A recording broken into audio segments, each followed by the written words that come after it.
ventre, Jesus. Santa Maria, Mãe de Deus, rogai por nós, pecadores, agora e na hora de nossa morte. Amém. Nossa Senhora do Bom Conselho, Rogai por nós. São Francisco, Rogai por nós. com vosso Filho Maria, Abençoai-nos, Virgem Maria, do Pai, do Filho e do Espírito Santo.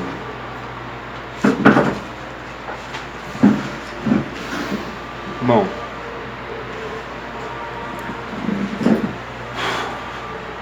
começaremos pela página 13 da Ordem Terceira em geral. Nas primeiras páginas você conta um pouco da história de São Francisco, como ele era na sua mocidade, juventude. Página 13? É.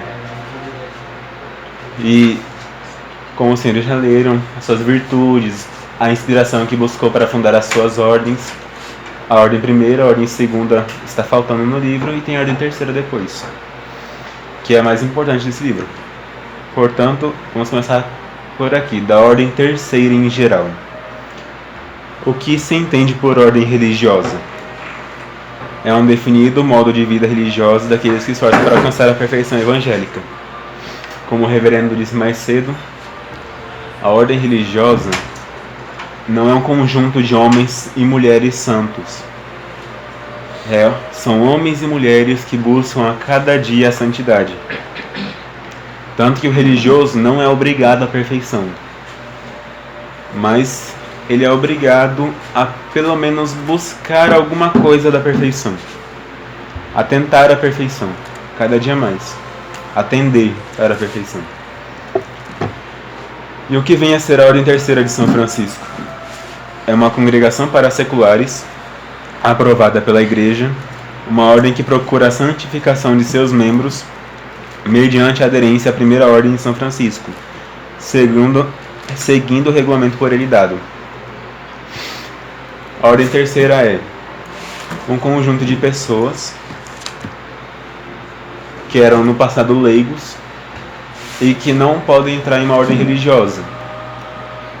Casados, porque o vínculo do matrimônio impede a entrada numa ordem religiosa, um instituto religioso. O matrimônio, no caso. A idade algumas vezes não permite. Algumas vezes a falta do dote. A maternidade, algumas mulheres não podem entrar na ordem religiosa porque têm filhos menores de idade para poder cuidar. Tem vários fatores que impedem a entrada em uma ordem religiosa, a ordem primeira e a ordem segunda. Qual é o mecanismo de fuga? A falta da saúde, por exemplo. Qual é a fuga para isso? Uma ordem terceira, que é justamente o grupo de pessoas que vivem no século, mas afastados, só que querem buscar a perfeição evangélica como se fossem religiosos. Uma dessas ordens, a qual é mais conhecida do que as outras, é a Ordem Terceira Franciscana. Que elementos essenciais compreende a Ordem Terceira? São 5. Primeiro, é uma congregação para fiéis seculares. É filiada à Ordem Primeira de São Francisco. O que é a Ordem Primeira? São os frades. São os religiosos. Ordem primeira, religiosos, os frades. Ordem segunda, as freiras. E ordem terceira, os leigos do século. Terceiro, o fim principal é a santificação de seus membros, tornando-os por isso capazes de ação eficaz para a santificação dos outros. O objetivo do terceiro é se santificar, é se tornar cada vez mais santo, cada vez mais. Por exemplo, os padroeiros, Santa Isabel da Hungria e São Luís, rei da França, que eles se tornaram terceiros, buscando essa pobreza, se tornaram um ótimo rei, que era São Luís, e uma ótima condessa, que era Santa Isabel da Hungria. Quarto, suas leis estão baseadas nas regras prescritas pelo Santo Fundador, São Francisco. Quinto, a sua existência, fim e regras foram expressamente reconhecidas e aprovadas pela Igreja como verdadeira ordem. A ordem terceira não é pia união, a ordem terceira não é uma associação, não é irmandade, não é Legião de Maria, não é Apostolado da Oração. É uma ordem religiosa. Não é menos do que isso. Está realmente acima de irmandade, acima de pias uniões, acima de confrarias, acima de tudo isso. Por que dizemos que a terceira ordem é uma congregação? Porque aqueles que se propõem a atingir o mesmo fim da santificação não os deixa a ordem terceira isolados ou solitários. Pelo contrário, reúne-os numa santa comunicação de modo que formem compacta corporação, em que cada um encontre amparo e assistência. Na união está o segredo da força. Ai dos que estão sós. A ordem terceira, ela não é cada um por si e Deus por todos. É um grupo de membros, assim como aqui dentro do convento sou eu, o reverendo e Frei Mário, que estão juntos buscando a santificação. A ordem terceira é o quê? Os membros estão juntos buscando a santificação, buscando juntos, fraternalmente, a santificação, a convivência juntos. Tudo é como se fosse uma ligação externa e interna ao mesmo tempo, interna pela oração e externa pela vida apostólica. Por que se diz que a ordem terceira é para os fiéis seculares? Porque lhes é realmente destinada, sem distinção de estado nem de sexo. Somente os seculares necessitam de um equivalente da vida religiosa e não aqueles que já são membros de qualquer ordem claustral. Quem está no século, seculares, não importa o seu estado, matrimonial, pessoa solteira, padre, viúvo, qualquer estado de vida é admitido numa ordem terceira. Não importa também a idade, pelo menos acima dos 14 anos, já é o mínimo para ser admitido numa ordem terceira. E acima dos 90, 100 anos, qualquer pessoa que queira ser admitido também, desde que se proponha a aceitar as santas regras, que foram escritas pelo próprio São Francisco, e depois reformadas de acordo com nossos tempos pelo Papa Leão XIII. Por que se diz que a ordem terceira está unida às ordens religiosas de São Francisco? A ordem terceira supõe, como o nome indica, uma ordem monástica para homens, uma segunda para as senhoras, a qual ela deve a sua origem e assim para ela a condição estabelecida interna e externa adesão à liga para a primeira ordem. A primeira ordem, já disse, é dos frades, a segunda das freiras e a terceira para os seculares. Ela está vinculada às outras duas ordens porque, como diz mais à frente, é como se fossem as mesmas raízes e o mesmo tronco, mas são diferentes ramos. O ramo principal, a ordem primeira, o ramo secundário da ordem segunda e o terceiro ramo, que é um dos mais frondosos, por assim dizer, porque tem mais membros, é o da ordem terceira. Quais as consequências que se originam da adesão da ordem terceira com a primeira? São 3 consequências fundamentais. Primeiro, a ordem terceira está, por tal forma, organizada, inseparavelmente unida e incorporada à primeira, que a direção daquela pertence exclusivamente a esta, e os superiores da primeira ordem, pelos estatutos, também o são da terceira. Ou seja, o superior da ordem primeira também é superior da ordem terceira. São eles que devem formar e instruir a ordem terceira, organizar e levar a ordem terceira à perfeição. A ordem terceira não pode ser desvinculada da ordem primeira. Segundo, aquilo que eu disse, vergonteia da mesma raiz, nascida do mesmo tronco. É, portanto, o espírito do seráfico Pai que anima também a ordem terceira. É o mesmo espírito que anima as 3 ordens. Não só os conselhos evangélicos, em particular da pobreza, devem, quanto possível, ser observados em espírito pelos terceiros, como também os axiomas e ideais franciscanos, as máximas que São Francisco descobriu no Evangelho como se fossem novidade, e que com santo entusiasmo fez reviver em toda a primitiva pureza e frescor, deixando-as depois por herança às suas 3 ordens, para que as praticasse. Tais são aquele espírito de pobreza, de moderação nas coisas necessárias, e do bem compreendido o desapego dos cuidados terrenos, a humildade e simplicidade de coração e condescendência, a renúncia à própria vontade e a penitência, que nos parecem amargas e árduas, mas que, na realidade, tornam livre a alma, atraem-na para Deus e facilitam-lhe o buscar e gostar das coisas celestes. E ainda aquele modo sério de encarar a vida pelo qual a luz da eternidade se concede ao corpo apenas o necessário, reservando todos os desvelos para a alma. Explicaria um pouquinho. Moderação nas coisas. Porque se nós somos desmoderados, por exemplo, comemos em excesso, nos tornamos escravos da comida. Se nós enchemos demais a barriga, nos tornamos escravos da comida. E como diz Santo Afonso de Ligório, quem come demais não está mais preparado além de dormir e pecar. Só para isso que serve comer demais. Dormir demais e pecar demais também. A humildade e simplicidade de coração e condescendência. Humildade. Aceitar as pancadas que a vida lhe dá, por assim dizer. E ainda assim se manter calmo. Por exemplo, Santa Isabel da Hungria, ela foi destituída do seu trono e expulsa do reino pelos parentes de seu marido e foi obrigada a viver dentro de um estábulo, não foi? Uma pocilga.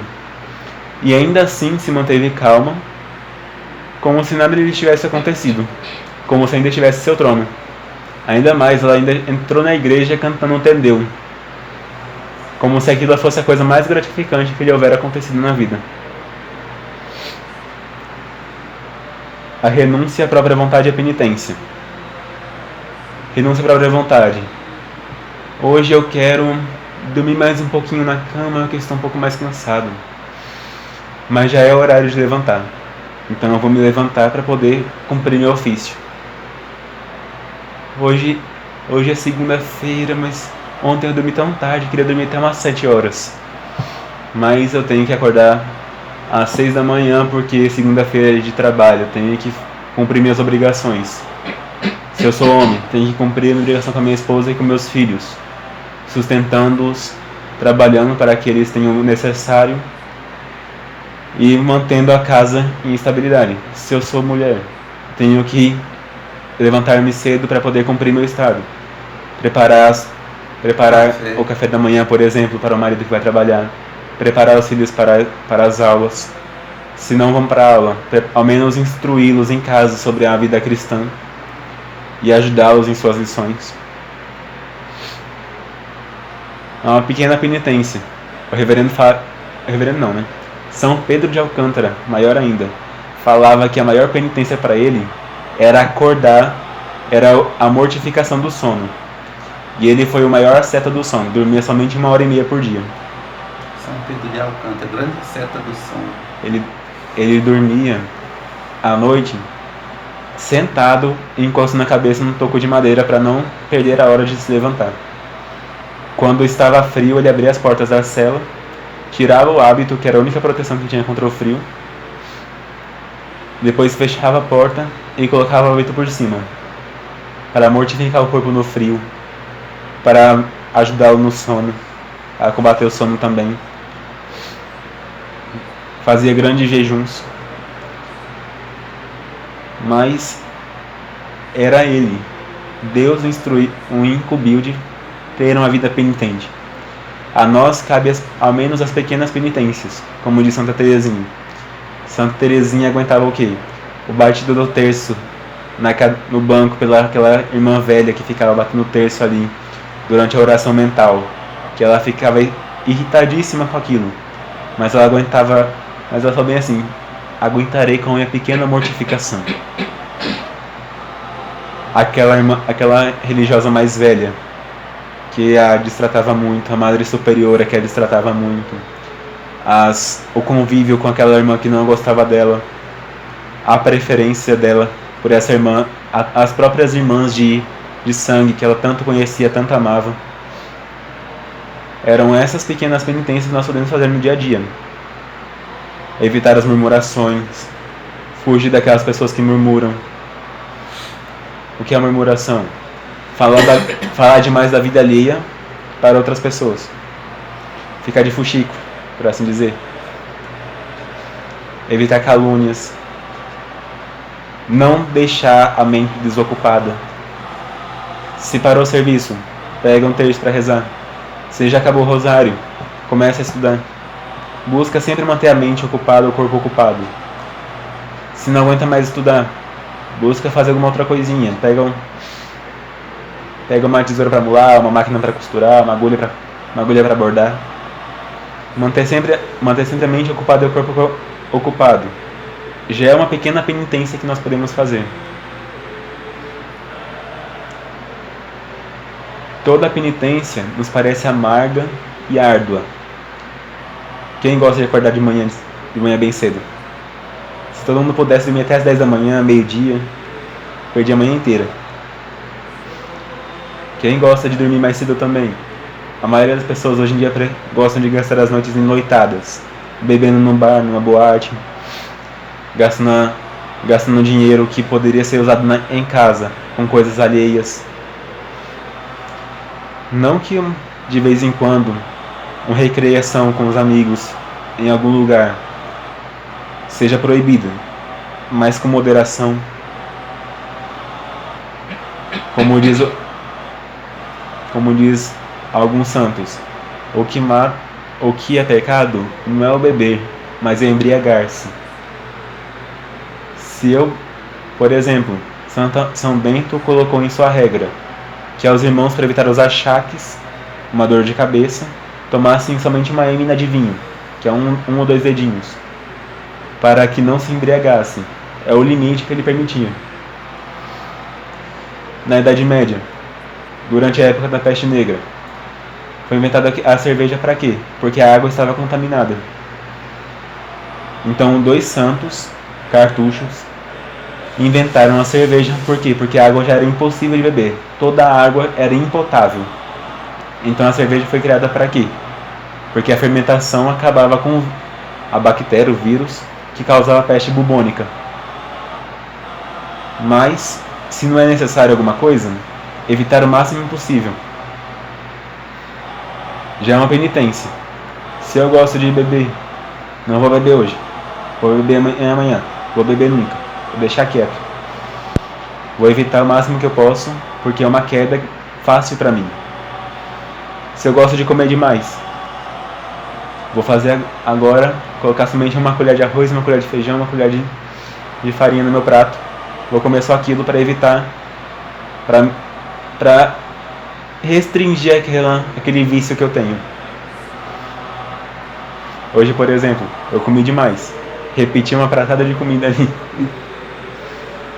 Já sei que não, eu sei que não dá pra fazer isso, porque depois eu fico passando mal, dá enjoo, dá vontade muito grande de dormir, mas ao mesmo tempo dá uma grande energia, a barriga incha, dá um peso, enfado, sem contar também que a gula, a falta de temperança também é um começo para ir contra a pureza.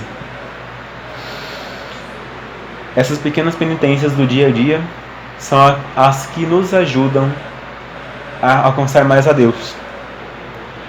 O que a gente faz por vontade própria nos torna escravos de nós mesmos e do demônio.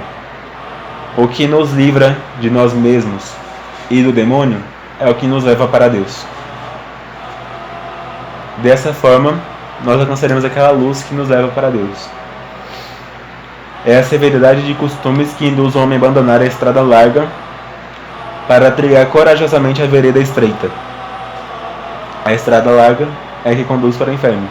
Santa Francisca Romana, quando ela, em sua visão do inferno, ela viu que a porta do inferno era larga já na sua entrada, e ia se largando cada vez mais até dentro da boca do dragão, que levava até o seu julgamento e depois ao seu local. Mas a estrada estreita, a estrada da penitência, das virtudes, são as que nos levam aos céus, transfigurada pela paz e pela jubilosa esperança dos filhos de Deus. É ainda o espírito de fraternal caridade que inspira profunda e santa afeição àqueles que são os membros de um mesmo corpo unidos em Cristo. Caridade que bane a dureza do egoísmo e traz a complacência cordial que faz lutar por próprias as dores e as alegrias do próximo. Fraternidade é aceitar as dores do próximo e se comprazer também em suas alegrias. Assumir como suas as dores do próximo. Se por exemplo o irmão bateu o dedo mindinho no pé da mesa, eu posso me condoer com ele também, ajudá-lo no seu sofrimento. E se ele se alegra que recebeu alguma ajuda, então eu me rejubilarei também com ele. Se a gente ganhou 10 centavos, 5 centavos, 1 centavo, então me rejubilarei com meu irmão, que aquilo foi a graça que nosso Senhor nos deu, material. Se nosso irmão agora está levitando, por exemplo, então eu me rejubilarei com ele, porque ele alcançou uma graça sobrenatural muito grande de Deus. É claro, depois de um grande estudo, se ele realmente levita ou se é coisa da nossa cabeça. Foi esse espírito que se originaram as regras da ordem, e tal é o espírito por elas comunicado, tanto mais copiosamente, quanto mais bem observadas forem. Não exigem muito, mas no pouco que prescrevem, demonstram sempre a retidão com que foram elaboradas. Terceiro, desses 2 pontos resulta a disciplina da ordem terceira, que deve ser a mais perfeita imagem possível da vida monástica. Eu não posso ser religioso, ou então eu não posso ser religiosa, mas eu quero viver em casa a vida religiosa, eu quero buscar em casa a vida monástica. Então em casa eu devo fazer o possível para tornar minha casa um convento. Um exemplo bem grande disso são Luís, Martin e Zélia Guerrin, os pais de Santa Teresinha, da Madre Inês, da venerável Maria Francisca, que é Leônia. Eles tornaram a sua casa um convento, principalmente a mãe de Santa Teresinha. Tinha hora para acordar, hora para tomar café, hora para estudar, hora para trabalhar, hora para ir para a escola, hora para chegar em casa, hora para almoçar, hora para jantar, hora para dormir. Era tudo regulado como se fosse um mosteiro. A venerável Zélia Guerrin, ela tinha a vida dela e a vida das filhas e do marido também, que ele foi o maior inspirador disso. Era uma vida conventual, dentro de sua casa. Tinha hora de ir para a missa, hora de chegar em casa, quando eles podiam visitar as monjas. Tudo isso foram pequenos traços que ajudaram com que Santa Teresinha, a Madre Inês, a Celina, que é a irmã Genoveva, a outra irmã Santa Teresinha, a irmã Maria, quando entraram no mosteiro do Carmelo de Lisieux, e a Leônia, que é a irmã Maria Francisca, quando entrou na visitação de Santa Maria, elas conseguissem se adequar à vida do convento e também às regras.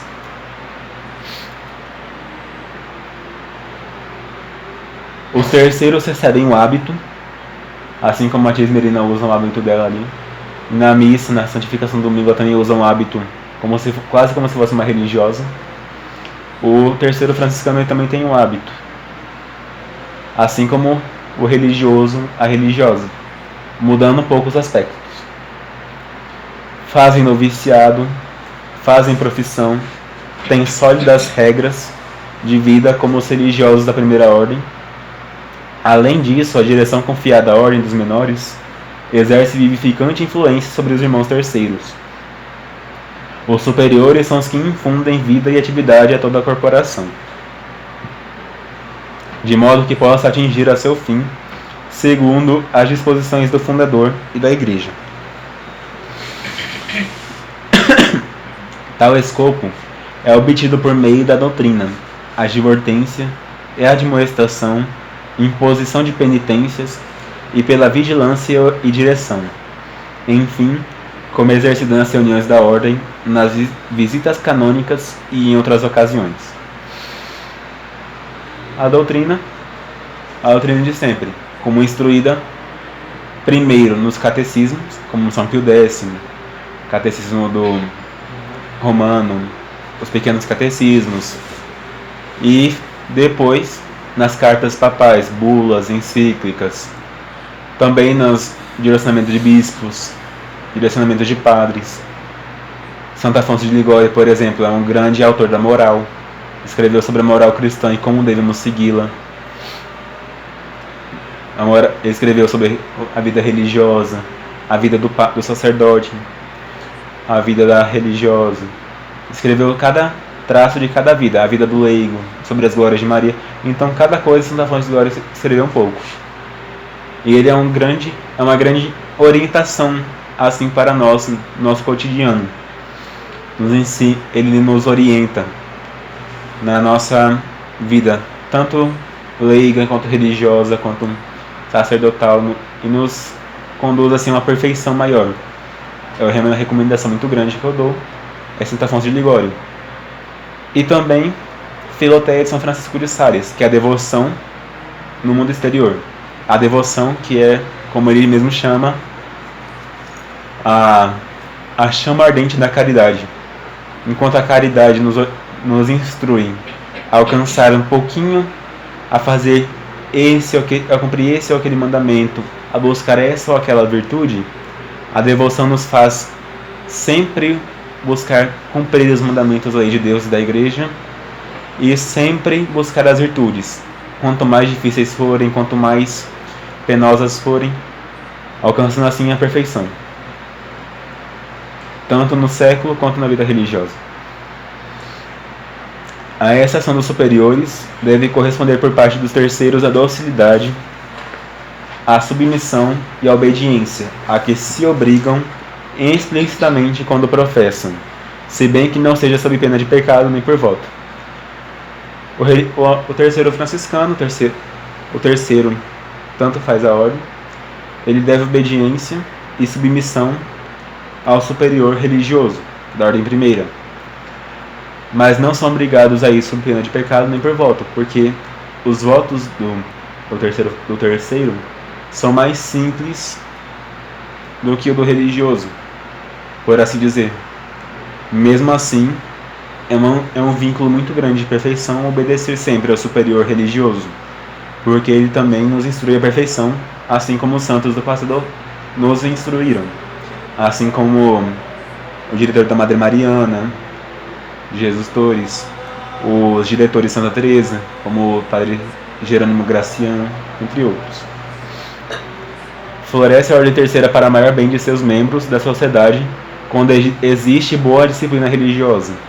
Este é um motivo porque tem que se obedecer ao superior religioso, ao superior sacerdote também, ao confessor. Por quê?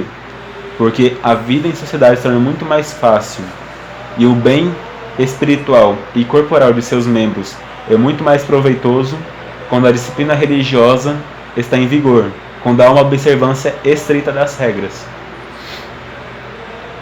Por esses três princípios se depreende que os terceiros são membros de uma verdadeira ordem, não no mesmo sentido que os religiosos, mas pela maior assimilação possível, tomam certa parte das vantagens e direitos dos religiosos regulares, e deste modo fazem os terceiros um todo com os demais institutos de São Francisco, na grande família da ordem seráfica.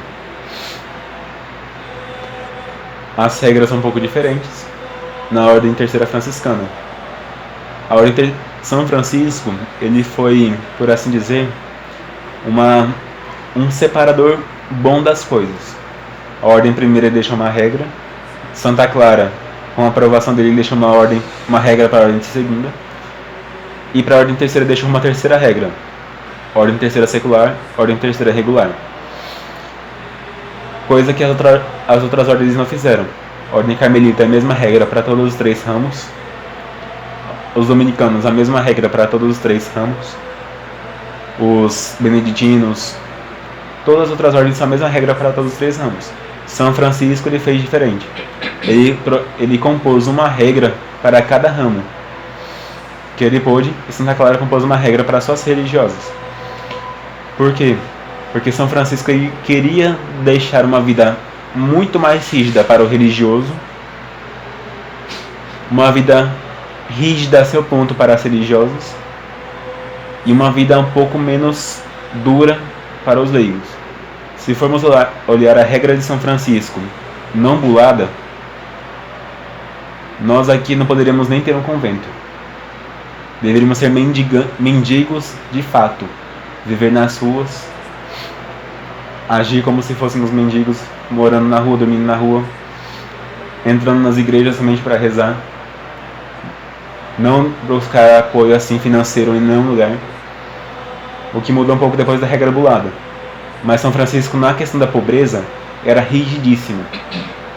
A pobreza para ele era a virtude maior que tinha, porque é a pobreza que nos inculca a humildade. A pobreza que nos inculca a temperança, nos inculca muitas virtudes. Assim como o ócio é a mãe de todos os vícios, a pobreza é uma das mães de todas as virtudes. Ela nos leva à perfeição virtuosa em muitos graus. A regra bulada já trouxe algumas mitigações da regra de São Francisco. É permitido ter casa, convento, gerir uma igreja, mas seguindo os princípios franciscanos: a pobreza, obediência e castidade.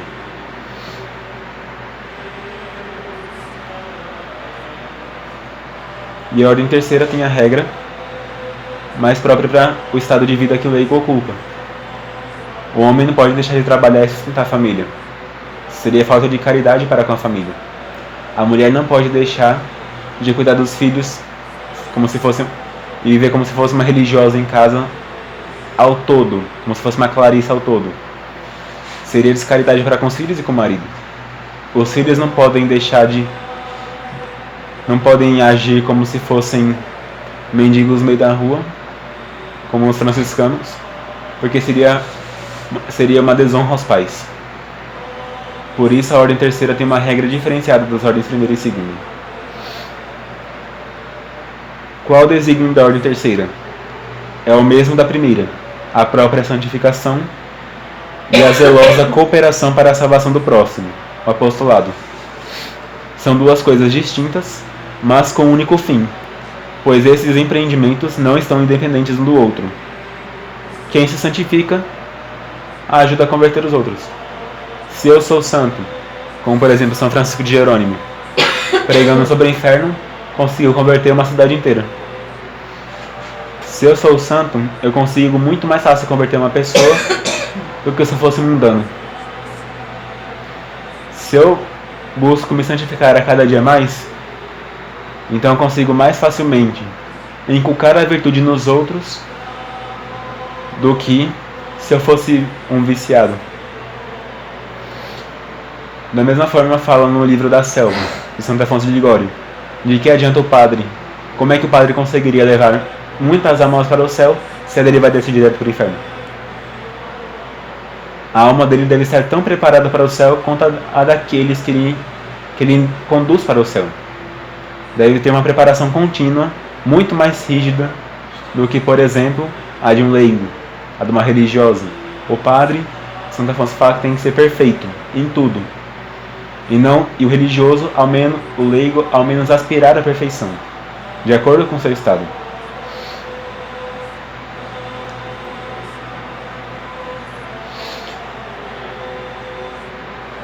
Não são esses empreendimentos não são independentes um do outro. Pelo contrário, há relação e troca entre eles, auxiliando-se e estimulando-se mutuamente. A santificação própria torna a pessoa apta para trabalhar para a salvação de outrem. É o trabalho para o bem do próximo e o meio de santificação pessoal. Em que consiste o ideal de santificação segundo São Francisco? Na mais fiel e literal imitação de Jesus e dos apóstolos. Isto é, não só na observância perfeita dos 3 conselhos evangélicos, pobreza, obediência e castidade, mas ainda na prática das virtudes que o Senhor mais aconselhava, e por ele foram praticadas e ensinadas aos apóstolos. Quais são as virtudes por ele mais praticadas? Uma das virtudes a principal, era a humildade e a mansidão. Como ele nos fala, aprendei de mim que sou manso e humilde de coração. Outra virtude muito grande, a modéstia. Nosso Senhor Jesus Cristo diz aos apóstolos que ele mal levantava os olhos aos seus discípulos. Raramente ele levantava para poder dizer alguma coisa mais profunda. E por que ele praticava tantas dessas virtudes? Não porque ele precisava, porque sendo Deus ele era imune a toda tentação, mas para nos dar o mais firme exemplo. Nosso Senhor, ele não levantava os olhos a mulheres, não levantava os olhos nem a homens, e muito poucas vezes seus discípulos, até mesmo seus apóstolos, que com ele comiam e com ele conviviam.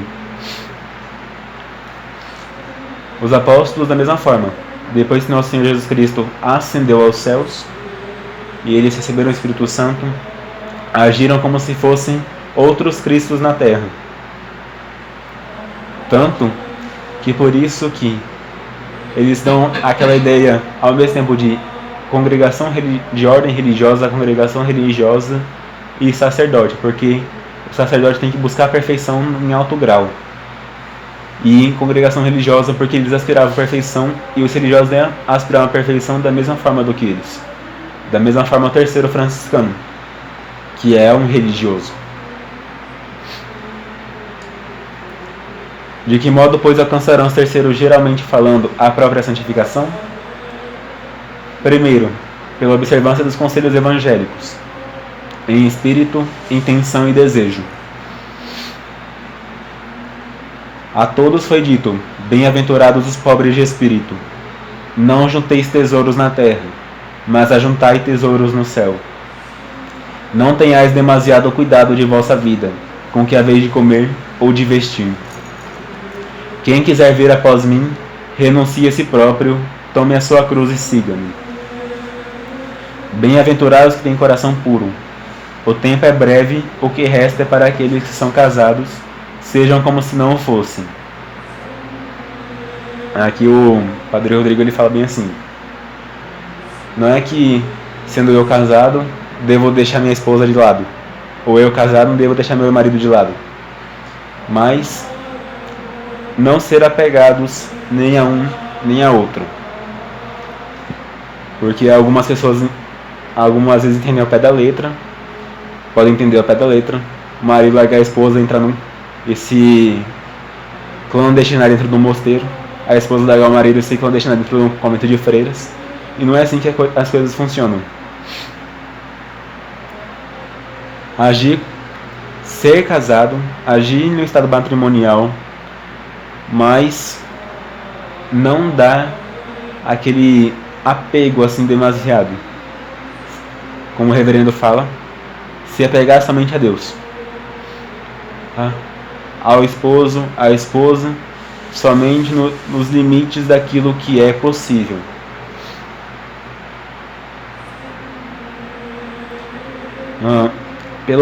Segundo, pela observância das virtudes preferidas, de modo particular por São Francisco, e que formam a base de sua santidade: desprezo do mundo, renúncia própria, penitência e mortificação, humildade e simplicidade, vida retirada, amor da oração e das coisas divinas, e obediência à Igreja. Nada do que São Francisco fazia, ele fazia contrário ao que diz a Santa Igreja. São Francisco nunca ia dizer que Nossa Senhora não é Imaculada Conceição. Muito pelo contrário. Aquilo, como diz Santa Teresa, por exemplo, que São Francisco, se não me deve usar a mesma frase dela. Sou filho da Igreja, em tudo me sujeito ao que professa e diz a Santa Madre Igreja Católica, em cuja fé vivo, afirmo viver e prometo viver e morrer. Eu atribuo também essas frases de Santa Teresa também a São Francisco, porque tudo que dizia a Santa Igreja na época dele e o que diz hoje, ele nunca iria contra. Porque a Igreja, Nosso Senhor, instituiu e a prometeu a divina assistência da consumação dos séculos. Ou seja, o que a Igreja institui, nenhum homem é capaz de desmoronar, não importa o quanto tente. Portanto, aquilo que um Papa diz é lei, o que a unanimidade dos bispos diz é lei, dos teólogos diz é lei. Ou seja, se foi afirmado em 1870 que a Virgem Maria é a Imaculada Conceição, que ela nasceu imaculada, foi gerada e concebida imaculada, que não há mancha de pecado desde sua concepção até a sua morte, e agora, depois de sua assunção aos céus, então todos os filhos da Igreja devem afirmar a mesma verdade e jamais negá-la. Se a Igreja diz que fora dela não há salvação, então os filhos da Igreja devem afirmar essa verdade como se fosse a mesma desde sempre, o que realmente é. Porque como é que pode haver uma salvação fora de Nosso Senhor? A Igreja é corpo de Nosso Senhor. Portanto, como é que pode haver salvação fora desse mesmo corpo?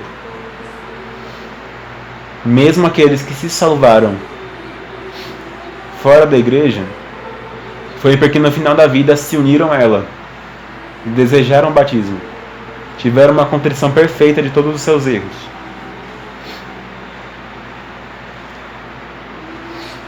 Nisto consiste o ascetismo seráfico.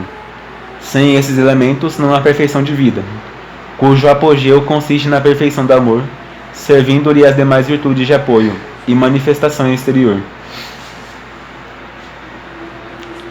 Quando falamos de ascetismo, o povo pensa logo no chicote batendo no couro, no cilício escondendo o couro. E não é só isso. Uma asceta, dormir pouco, tudo isso também é ascetismo. Cilício para mortificar a carne, as disciplinas. Mas tudo isso, sem caridade, é pura soberba.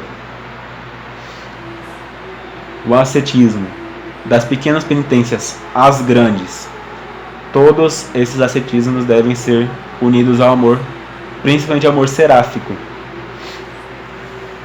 Porque na hierarquia dos anjos, os serafins são aqueles mais abrasados de amor por Nosso Senhor.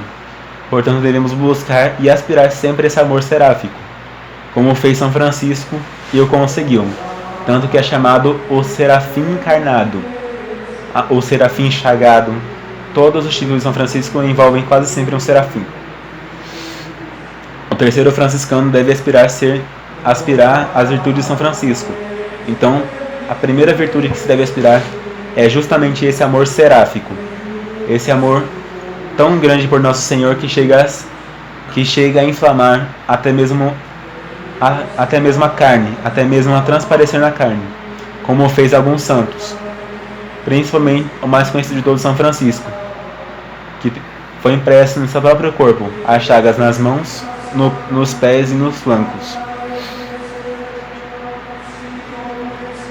Quais os meios eficazes de que usa a Ordem Terceira para encaminhar seus membros à perfeição? Entre os mais importantes contam-se os seguintes.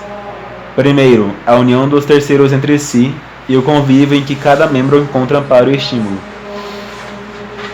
Essa união, esse convívio, é o que se existe dentro de um convento, numa congregação religiosa. Deve viver como se fossem todos irmãos de sangue, trabalhando juntos para conseguir o céu, a empresa mais difícil de todas e ao mesmo tempo mais fácil. Segundo, a observância das regras é o caminho fácil, porém seguro que se deve seguir para atingir a perfeição. Terceiro, a direção dos superiores que, vivificando a todos em geral e a cada membro em particular, preserva-os da tibieza pelos exercícios disciplinares da ordem. Quarto, o exemplo e o zelo pelos irmãos, produzindo aumento de fervor. Quinto, as particulares e abundantes graças de estado prometidas por Jesus Cristo, garantidas pela bênção da Igreja e aumentadas pela intercessão da padroeira da Ordem Seráfica, a Imaculada Conceição, de São Francisco e de muitos outros santos da Ordem, e ainda pelo merecimento de todos os terceiros. O exemplo que o religioso deve dar ao leigo é um exemplo de santidade. O religioso, tanto nas palavras quanto em seus atos, deve se afirmar como espelho de Jesus Cristo. O religioso, ele deve ser um espelho de todas as virtudes, ou seja, um espelho de nosso Senhor Jesus Cristo. Da mesma forma, o terceiro franciscano, que é um religioso em que deve ser um exemplo, deve buscar sempre ser um espelho de todas as virtudes. É difícil? É, mas nada é impossível. Se nós pedirmos a graça, se rezarmos uns pelos outros, toda empresa é fácil e segura. De que modo se pode tomar parte na salvação de outrem? Primeiro, pela oração. Orai uns pelos outros para que alcanceis a salvação, pois muito pode a oração perseverante dos justos. A oração dos justos é a oração daquele que está em estado de graça. Quem está em estado de graça? Em primeiro lugar, aquele que se confessa. Quem se confessa, ele normalmente já está em estado de graça. O que quer dizer isso? Que ele está livre dos pecados passados e que aspira agora somente às virtudes. Que aspira agora ao nosso Senhor. Outro é o caso em que é possível estar em estado de graça. Se nós conhecemos todos os nossos pecados e pedimos ao nosso Senhor uma contrição perfeita, com firme propósito de nos confessarmos depois assim que possível. São esses dois casos em que se está em estado de graça. Quem comunga em estado de desgraça mortal, ou seja, em estado de pecado mortal, come e bebe a sua própria condenação.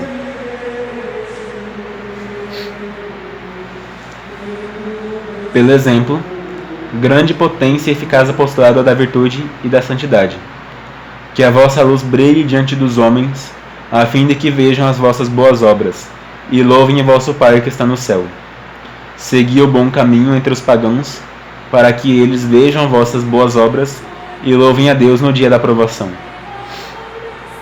O que atraiu os pagãos, principalmente no começo, à Igreja Católica? Um dos grandes fatores foi que dentro do Coliseu, enquanto eram devorados pelos leões, atacados pelos touros, queimados nas fogueiras, ou então como São Lourenço, que era assado numa brasa, eles todo o tempo louvavam Nosso Senhor. São Lourenço, ele foi colocado numa brasa, e enquanto as pessoas davam risada, ele estava rezando, cantando e se rejubilando. Depois de um tempo ele só se virou para seus algozes e falou bem assim: podem virar, que esse lado já sou. Isso demonstra já uma grande virtude, uma grande santidade. Isso converteu naquele momento muitas pessoas. Santa Filomena, por exemplo, que foi açoitada publicamente, foi despida em público, foi amarrada uma âncora em seu pescoço, foi atirado flechas contra elas. Em nenhum momento ela se maldisse, nem maldisse Nosso Senhor. Converteu tantas pessoas como se ela houvesse passado anos e anos afinco, pregando e explicando sobre o Evangelho. O exemplo, a palavra atrai, mas o exemplo arrasta. se nós temos o exemplo de uma vida recolhida e mortificada, e não só falamos de uma vida recolhida e mortificada, então muito mais pessoas virão até nós do que se nós simplesmente falarmos. E eu aqui ficar falando da ordem terceira à torto e à direito vai atrair muitas pessoas a ponto de vir a ordem terceira. Mas se eu exercitar dia após dia a regra da ordem terceira, dia após dia os conselhos evangélicos, e dia após dia os mandamentos da igreja e os mandamentos da lei de Deus, então muitas pessoas serão atraídas. Será como se fosse pingar uma gota de mel em um turbilhão de moscas e uma gota de vinagre em outro ponto. As moscas se atraem muito mais pelo mel do que pelo vinagre. E o terceiro, pelos atos. A ação enérgica em tudo que seja caridade, onde quer que esteja em jogo o interesse do próximo, da igreja ou da ordem. O terceiro deve auxiliar sempre com todas as veras do coração, quer material, quer moral ou pessoalmente, todos os bons empreendimentos e boas obras. De todo o tempo foram as obras de misericórdia preferido o campo de ação dos terceiros. Um exemplo, se não me engano, Santa Rosa de Viterbo, não foi? Que ela começou a instruir a buscar as moças para poder instruí-las em sua casa. É uma obra de misericórdia, é ensinar os ignorantes. Outra obra de misericórdia: dar de comer a quem tem fome, dar de beber a quem tem sede, vestir os nus. Eu achava muito interessante aquilo que eu via, por exemplo, lá na Rainha da Paz, que na Pastoral da Criança, todos os terceiros domingos, se não me engano, tinha aquele chamariz para as crianças, onde davam algum tempo de lazer para elas, davam tempo de descanso para as mães, davam um pouco de instrução, quando possível, quando sabiam alguma coisa. E depois dali, todos iam para sua casa. Já um pequeno começo, uma pequena instrução, um pequeno aumento da virtude. Do que? Da virtude da caridade. As obras de misericórdia sempre aumentam um pouco mais a virtude da caridade. Mas, para uma obra de misericórdia ter verdadeira caridade, tem que ter a verdadeira fé. Quem não tem fé não pode agradar a Deus, como diz o apóstolo.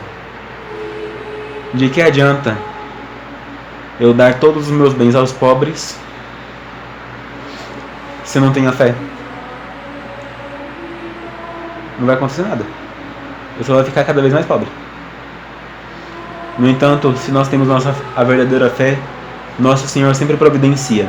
São Roque, por exemplo, varão de verdadeira fé, depois que ficou órfão tanto de pai quanto de mãe, formado em medicina, deu tudo o que tinha para o sustento dos pobres, e se fez pobre. Largou tudo, virou mendigo na rua, e andou a Europa todinha, até Roma, onde morreu. São Roque, ele, posso dizer, era quase um franciscano, sem estar vinculado à ordem franciscana. São Bento e José Labré, da mesma forma, deram tudo o que tinham para os pobres, homens de grandes condições, deram tudo o que tinham para os pobres e viveram como se fossem mendigos, vivendo do pão que as pessoas davam às vezes. Quando conseguiam água, bem; quando não conseguiam, amém. Assim seja. Era assim que eles viviam. E ainda do que eles ganhavam, eles sempre davam alguma coisa para os outros. São Bento, José Labré, ele ganhou uma vez um pequeno pãozinho. Ele pegou a menor parte para ele e deu a outro para um outro mendigo que tinha mais fome do que ele. E mesmo assim nunca lhe faltavam forças, nunca lhe faltavam virtudes e nunca lhe faltaram a caridade. tanto que São Roque passava de hospital em hospital nos seus caminhos, ajudando no combate contra a peste. E andavam quilômetros a pé, viu? Hoje em dia a gente anda quilômetros de avião e ainda reclamando. Como que era a ordem terceira que sejam praticadas as obras de zelo? Primeiro, pela atividade particular de cada terceiro, a ação esta silenciosa, singela, exercida principalmente no lar. Os terceiros devem introduzir a vida cristã no seio da família. Temor de Deus, cumprimento fiel de todos os deveres, mansidão e afetuosa condescendência, tais são ali os apóstolos. Qual foi aquele santo que, na vida doméstica, ele teve mais santidade do que um outro santo na solidão? Se não me engano, foi Santo Áquila e Santa Priscila. Sim, Santo Áquila e Santa Priscila. Viviam em casas ocupadas da faina doméstica, mas tiveram uma vida muito mais santa do que Ló, isolado numa caverna. Conservaram muito mais a castidade e a pureza dentro do bulício da vida doméstica e do mundo do que Ló dentro de uma caverna só com as filhas. Nós em casa devemos ter uma vida de perfeição muito maior do que se fôssemos, por exemplo, os pregadores que andam pelo mundo a ensinar o Evangelho. Porque o pregador está cumprindo a missão dele e nós devemos cumprir ainda mais a nossa. Esse movimento de zelo espiritual vai se expandindo da família até aqueles que com os terceiros têm relações de parentesco, ou de amizade, ou de profissão, e assim sempre a mais conforme a espera, a influência ou a posição social de cada um. As parábolas evangélicas do sal, da luz e do fermento alcançarão deste arte certo modo de realização. Se eu, por exemplo, sou um bom pai de família, se sou um bom empregado, se sou um bom empregado, um bom pai de família, um bom pai, um bom esposo, então aos outros que estão ao meu redor, tanto no emprego quanto na família, irmãos, tios, primos, pais, quanto outros que estão ao meu redor, vão ver em mim um exemplo e vão querer segui-lo. Se eu sou uma boa mãe de família, uma boa esposa, uma boa empregada, se for a necessidade,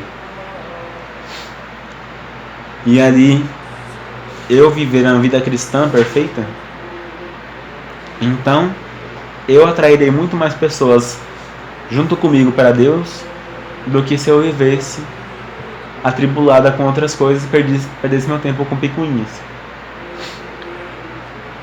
E segundo, pela ação coletiva da congregação dos terceiros, que é sempre uma união para o exercício enérgico e prático da vida cristã, ou para combater erros, e deve, portanto, quando necessário ou oportuno, criar generosamente empresas especiais para aqueles fins. Em casa, individualmente, eu devo buscar a santidade, e quando necessário, me unir em grupo, de poucas pessoas de preferência, porque grandes turbas causam confusão, me unir em grupos pequenos, e, por exemplo, ir de casa em casa, rezar um terço, dar conselhos, viver uma vida justa, instruir na moral, instruir no catecismo, buscar que as pessoas tenham uma vida justa, de santidade. Primeiro eu tenho que me santificar, para depois tentar santificar os outros. Eu gostava muito do trabalho da Legião de Maria nesse ponto, quando eu era da Legião de Maria, que tantas vezes nós visitamos algumas pessoas para ajudar em algumas necessidades, principalmente espirituais. Porque há necessidade hoje em dia, principalmente, de instrução da moral, da dogmática. Porque hoje em dia as pessoas estão soltas como se fossem ovelhas sem pastor, como diz os santos apóstolos, Nosso Senhor. Então devemos nós ser boas ovelhas para levar as outras ovelhas para nosso Senhor.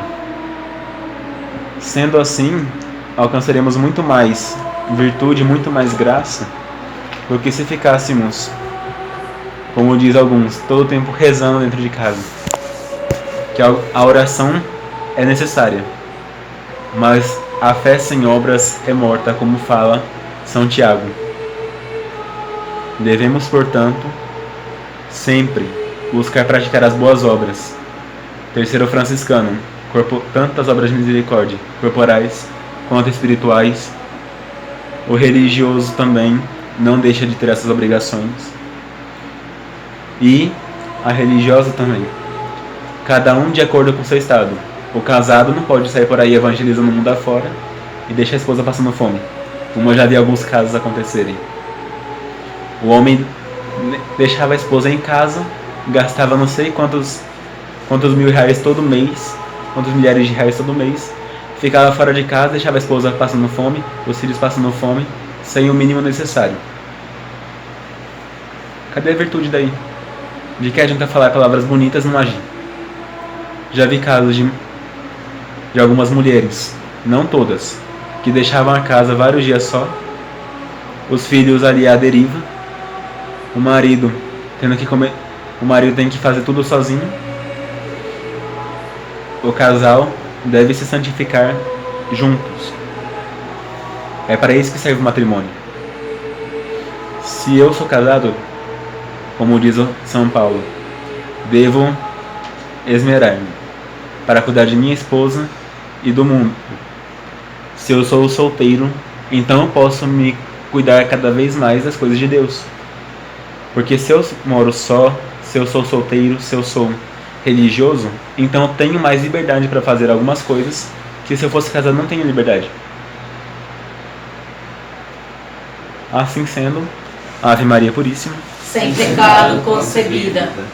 Complementando o que o nosso irmão disse, todo mundo hoje foi reprovar um pouquinho.